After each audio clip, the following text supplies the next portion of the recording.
Ok, entonces vamos a empezar a ver el tema de trauma en el embarazo. Lo vamos a exponer mi compañero Omar, mi compañera Mariana y yo, Cassandra Montserrat. Entonces, tenemos que recordar que en el embarazo pues va a haber ciertos cambios fisiológicos, como también algunas alteraciones de las relaciones anatómicas. Esto pues va a involucrar a todos los sistemas orgánicos y va a alterar ciertos signos y síntomas que se van a llegar a producir por alguna lesión o también por el cómo manejemos pues cierta reanimación o cómo tratemos el trauma. Entonces, para esto también hay que recordar que cuando vamos a tratar a una embarazada, pues va a haber dos pacientes, que es la madre y el feto. Entonces, a medida que va a ir avanzando el embarazo, pues también el útero va a ir aumentando de tamaño. Por lo tanto, los intestinos se van a desplazar en dirección cefálica y de esta forma se van a ir a la parte superior del abdomen. Entonces, el intestino pues va a estar más protegido y a comparación, pues el útero y su contenido, que es el feto y la placenta, pues van a estar más vulnerables. Si llegara a haber irritación peritoneal, pues los signos clínicos van a ser menos evidentes en estas mujeres embarazadas. También durante el traumatismo, algo importante es el líquido amniótico, ya que si llegase a pasar al espacio intravascular materno, pues podría llegar a causar una embolia de líquido amniótico o también coagulación intravascular diseminada. Otro aspecto importante pues son las fracturas pélvicas, ya en algunas etapas tardías del embarazo, ya que pueden ocasionarle al feto alguna fractura de cráneo o a alguna lesión intracraneal. También como la placenta tiene muy poca elasticidad, pues esta falta de tejido elástico va a hacer que ésta sea más vulnerable a ciertas fuerzas externas. Entonces, algo a considerar es que si hay una disminución brusca del volumen intravascular materno, puede llegar a darse una resistencia vascular uterina, lo que va a causar una disminución en la oxigenación fetal y que podría llegar pues, a afectar el feto. Entonces van a haber alteraciones tanto en la anatomía, en el volumen sanguíneo, en la composición de la sangre, en la respuesta hemodinámica y en ciertos sistemas que más adelante les voy a comentar. Entonces, en cuanto al volumen y composición de la sangre, el volumen del plasma va a ir aumentando constantemente a lo largo del embarazo hasta que va a llegar a las 34 semanas de gestación, donde pues ya se va a quedar hasta ahí, ¿no? Va a haber un aumento en el volumen de glóbulos rojos que podría disminuir el hematocrito, lo que nos va a dar una anemia, pero que es normal en algunos casos del embarazo. Y las embarazadas que están en una condición sana pueden llegar a perder entre 1.200 y 1.500 mililitros de sangre antes de que nosotros podamos, o bueno, nosotros y ellas podamos ver ciertos signos y síntomas de hipovolemia. Sin embargo, pues no debemos dejar como pasarlo desapercibido, ya que esta hemorragia puede llegar a causar sufrimiento fetal. También el número de glóbulos blancos va a aumentar durante el embarazo, los niveles de fibrinógeno y algunos otros factores de coagulación también van a estar elevados. En cuanto, bueno, en la tabla pues se muestran las diferencias en cuanto a las mujeres embarazadas y no embarazadas y pues lo que ya les mencioné y otros ciertos aspectos. En cuanto a la hemodinamia, pues también tenemos que estar conscientes de los valores que van a cambiar durante el embarazo para poder saber cuándo pues ya no son normales. En cuanto al gasto cardíaco, después de la 10ª semana de embarazo, pues va a ir incrementándose aproximadamente de 1 a 1.5 litros por minuto. Eh, También este gasto cardíaco pues puede aumentar, depende de la posición de la madre. Si la madre está en una posición supina, puede ser que por compresión de la vena cava, pues disminuya este gasto cardíaco hasta un 30%. En cuanto a la frecuencia cardíaca, esta igual va a ir aumentando gradualmente, que llegue a entre 10 a 15 latidos por minuto. Y también puede llegar a haber una frecuencia cardíaca alta por cierta hipovolemia de la madre. En cuanto a la presión arterial, también va a haber una caída de esta, aproximadamente de 5 a 15 milímetros de mercurio en, en la presión sistólica y diastólica. También algunas embarazadas pues van a tener hipotensión por la posición, es decir, en posición supina. De igual forma va a estar relacionado con la compresión de la vena cava inferior. Y recordar que la hipertensión en una paciente embarazada pues puede llegar a causar preeclampsia si esta está acompañada de proteinuria. También pueden haber, bueno, en cuanto a la presión venosa, esta normalmente es muy variable en el embarazo, pero pues de igual forma la tenemos que estar supervisando, ya que se llega a observar una hipertensión venosa en las extremidades inferiores. Y por último, de la hemodinamia, pues tenemos o podemos ver los cambios electrocardiográficos, donde el eje cardíaco normalmente se va a desplazar hacia la izquierda. También va a haber ondas T aplanadas o invertidas, ya sea en las derivaciones 3 o en ABF. Y puede ser que los latidos ectópicos pues lleguen a aumentar. Eh, Ahora, pasando a los diferentes sistemas, en cuanto al sistema respiratorio, el volumen minuto respiratorio también se va a ir aumentando gradualmente. Entonces, es muy común que podamos encontrar hipocapnia. Un nivel de la presión parcial de dióxido de carbono de aproximadamente de 35 a 40 milímetros de mercurio nos podría indicar que hay una falla respiratoria durante el embarazo. Para comprobar, en ocasiones se utiliza una radiografía de tórax. En cuanto al sistema gastrointestinal, durante el embarazo, pues el vaciamiento gástrico se va a disminuir, es decir, va a estar retardado.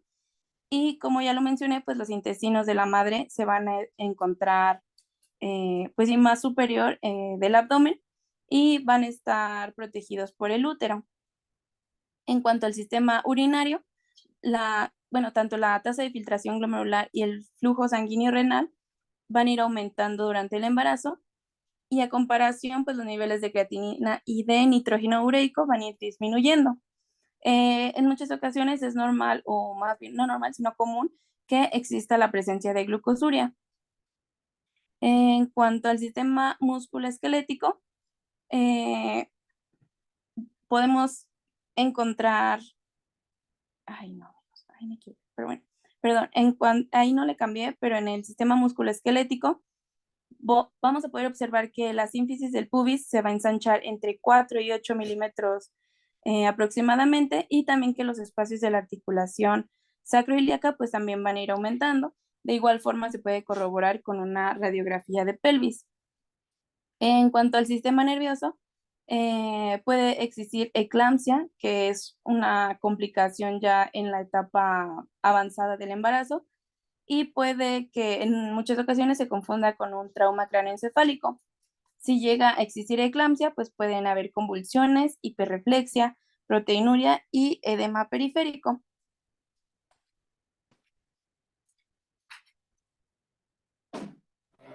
Bueno, ahora vamos a hablar sobre la gravedad de las lesiones.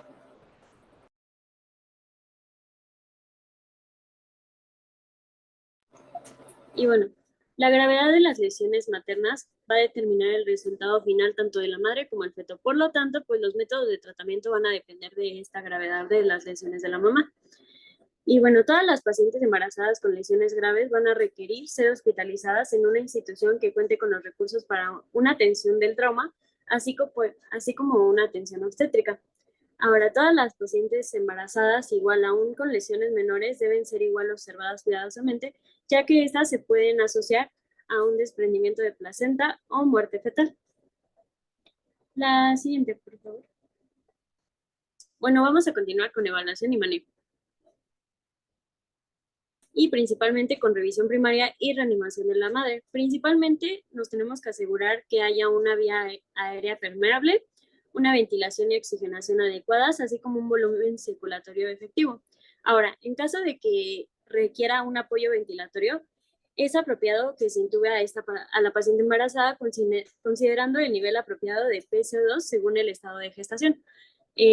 Aproximadamente este nivel de PCO2 va a ser de 30 milímetros sobre mercurio al final del embarazo. La siguiente, por favor. Ahora vamos a tener que la compresión uterina de la vena cava inferior puede reducir el retorno venoso al corazón, disminuyendo así el gasto cardíaco y agravando también el estado de shock. Entonces, lo que hay que hacer es desplazar manualmente el útero hacia el lado izquierdo para aliviar esta presión de la vena cava inferior. Algo que se puede hacer si la paciente requiere una inmovilización en posición supina es que ella o la tabla espinal puede ser girada de 10 a 15 centímetros o 15 grados hacia la izquierda y logrando así aliviar la presión de la vena cava. Ahora, tanto la reanimación con soluciones cristaloides, esa misma, como la administración precoz de sangre de tipo específico van a estar indicados para mantener una hipervolemia fisiológica en el embarazo. Igual el uso de vasopresores para elevar los niveles de presión sanguínea en la madre debe ser como la última opción, ya que estos pueden llegar a reducir el flujo sanguíneo uterino y por lo tanto pues nos pueden llegar a dar una hipoxia fetal. Igual los estudios de laboratorio deben incluir niveles de fibrinógeno, dado que estos valores se pueden llegar a duplicar al final del embarazo. Y bueno, niveles normales nos pueden llegar a indicar precozmente una coagulación intravascular diseminada. La siguiente.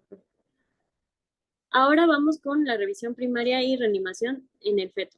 Vamos a tener que la causa principal de muerte fetal va a ser el shock y la muerte de la madre.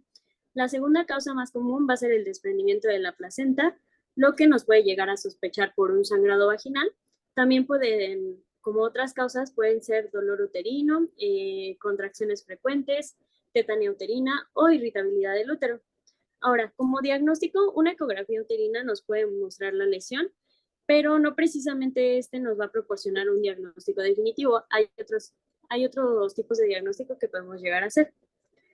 Ahora, la ruptura uterina puede llegar a identificarse también cuando la paciente refiere un dolor abdominal, una defensa muscular, rigidez o dolor de rebote, especialmente si se va a encontrar en un shock profundo. La siguiente, por favor. Ahora, otros hallazgos anormales que podemos llegar a encontrar va a ser que nos van a sugerir una ruptura uterina, van a incluir la posición fetal anormal, por ejemplo, que tengamos una posición oblicua o transversa. También la fácil palpación de las partes fetales debido a su ubicación extrauterina. Y bueno, también va a ser necesario realizar una exploración quirúrgica para diagnosticarla. Y como otro tipo de diagnóstico, los ruidos cardíacos fetales pueden ser auscultados a través de un ecógrafo Doppler a las 10 semanas de gestación. Se debe realizar un monitoreo fetal continuo con un monitor fetal a partir de las 20 a 24 semanas de gestación. Y vamos a tener que para las pacientes que no corren el riesgo de una pérdida del feto, deben realizarse un monitoreo continuo de 6 horas, mientras que a las pacientes que sí presentan unos factores de riesgo para la pérdida del bebé o para sufrir un desprendimiento de placenta, debe someterse a un monitoreo, pero de 24 horas. Ahora, para los factores de riesgo más comunes van a incluir que haya una frecuencia cardíaca materna mayor a 110, un índice de severidad de la lesión mayor a 9, una evidencia de desprendimiento de placenta, como los síntomas que he mencionado, frecuencia cardíaca fetal mayor a 160 o menor a 120, una eyección durante la colisión vehicular o colisiones con motocicletas o peatones.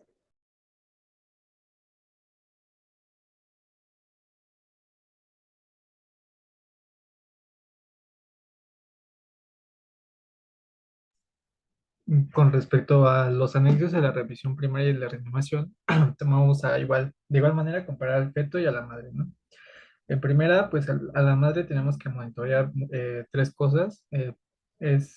La paciente se va a monitorear en una posición lateral izquierda para un mejor manejo. También tenemos que ver el estado hemodinámico, así como la oximetría de pulso y también la gasometría. Con respecto al estado hemodinámico, se debe de mantener de manera normal una hipervolemia relativa, que es lo que comúnmente está en el embarazo, ¿no? Y con respecto a la gasometría o los gases arteriales, pues se menciona que hay una disminución del bicarbonato, esto para compensar la acidez respiratoria. alcalosis respiratoria. Y bueno, con el feto, pues lo primero es ir a una consulta, hacer una consulta obstétrica, una interconsulta obstétrica dentro de la unidad si se encuentra si se encuentra, y si no la hay, pues hay que pedir un traslado a un centro especializado que tenga pues esos cuidados. Hay que monitorear de manera frecuente la frecuencia cardíaca fetal, recordando que lo normal va de 120 a 160 y que si hay un aumento de esa frecuencia cardíaca, pues hay mayor riesgo de sufrimiento fetal. También la frecuencia cardíaca fetal pues nos va a indicar si hay alteraciones, tanto fetal como materno.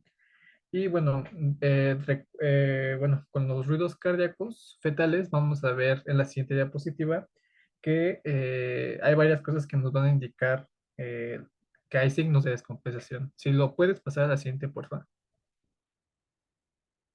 Entonces vamos a ver que esos son signos de descompensación, por ejemplo, la frecuencia cardíaca anormal, que haya desaceleraciones repetidas eh, o que haya ausencia de aceleraciones, así como una variabilidad de cada latido.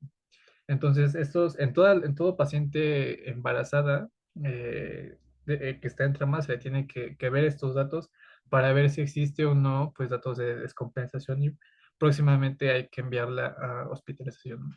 La siguiente.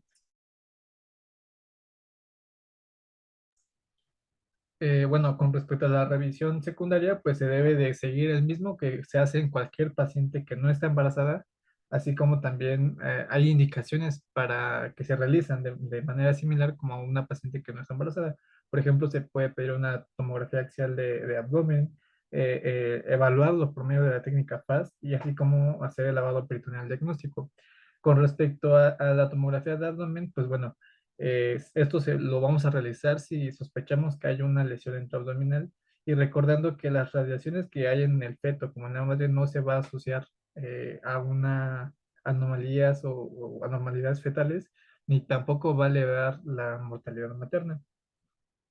Bueno, siguiendo para una atención, hay que poner especial atención en pacientes que demuestren que tengan un trabajo de parto prematuro, y esto lo vamos a ir midiendo con respecto a las contracciones uterinas que sean muy repetidas y que hayan contracciones tetánicas. Y esto, pues si hay las contracciones tetánicas, pues nos pueden dar a entender que hay un desprendimiento prematuro de placenta. Y por último, se tiene que realizar un examen vaginal, que lo podemos hacer cuando está el trauma, fue en el tercer trimestre y a la vez vemos un sangrado, pero menciona muy repetidamente o con mucho hincapié en la TLS que sí se debe de hacer, pero no lo debemos hacer repetidamente. Entonces, bueno, eso es la siguiente diapositiva, por favor.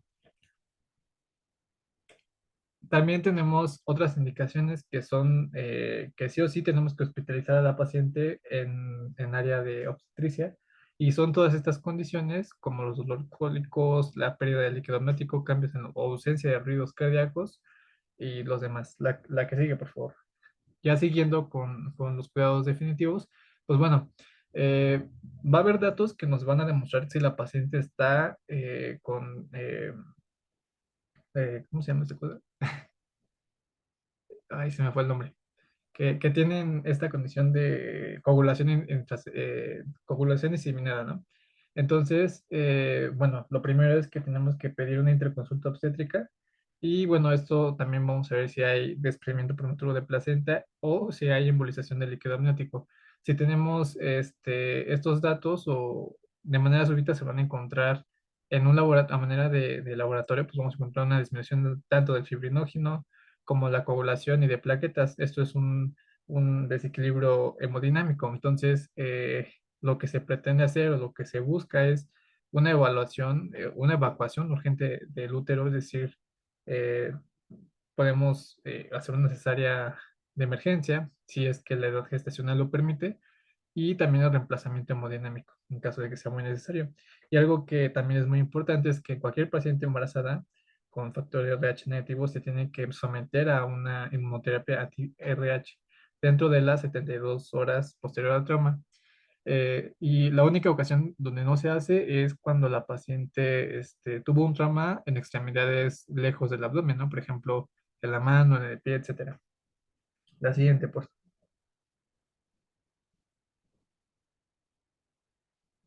Ah, bueno, y ya por último, bueno, la cesárea perimortem, esta pues no hay mucha evidencia que apoye la efectividad, pero lo que sí se ha visto que todas las pacientes que mueren por un paro cardíaco hipovolémico, se dice que ya el feto o el producto ya ha sufrido una hipoxia prolongada, entonces ya no hay mucha efectividad de que se haga la cesárea cuando el paro cardíaco es atribuido al trauma.